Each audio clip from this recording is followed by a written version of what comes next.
मला कधी न बोलणार भाऊ सुद्धा म्हणतो ते रुपये कमवायची ना अक्कल करतोय अंबानीची नक्कल. तर जय श्रीराम भावांनो, मी एक गोल्या ब्लॉगर स्वागत तुमचं माझ्या ब्लॉग मध्ये. सकाळ विषय पंपात झाला डायरेक्ट. आपल्या वाघाला पेट्रोलला मोकळी बाटली आणायला सांगितलेली. वाघ म्हणाचा आलोय हॉटेलमध्ये, आपण एक बाटली घेऊन जाऊ. तशी तर आम्ही बाटली घेत नाही, पण आपल्या वाघाला बाटलीच्या वासाने जितकी चढली होती का नाही की त्याचा नाद नाही.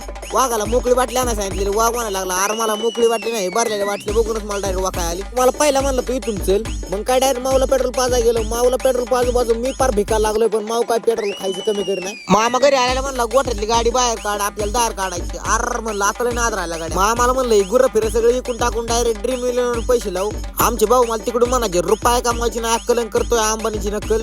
नुसतं याला गाव कळ पाय मग लय चांगलं यायचं. आमचे भाऊ मोकार इंदुरकर महाराजांचं कीर्तन ऐकतो. इंदुरकर महाराजांनी मोकार पोरांचं वाटोळ करून टाकलं. इंदुरकर महाराज ज्यांना त्याला शिवाय देतो. इंदुरकर महाराजांनी मोकार 2 टायमाचे भाकरीचे वांगड करून टाकले. आणि नेमकं मी भाऊच्या पुढे गेलो आणि इंदुरकर महाराजांनी सांगितलं प्रेम भंगी पोरांच्या नादी जर लागलं ना तर विषय डायरेक्ट पंपात होतोय. आमच्या भाऊ सुद्धा सांगितलं इंदुरकर महाराज सुद्धा गोल्या ब्लॉगरचा फॅन आहे. आजचा ब्लॉग कसा वाटला कमेंट करून नक्की सांगा. आजचा ब्लॉग आवडला असेल तर फॉलो लाईक करा की राव.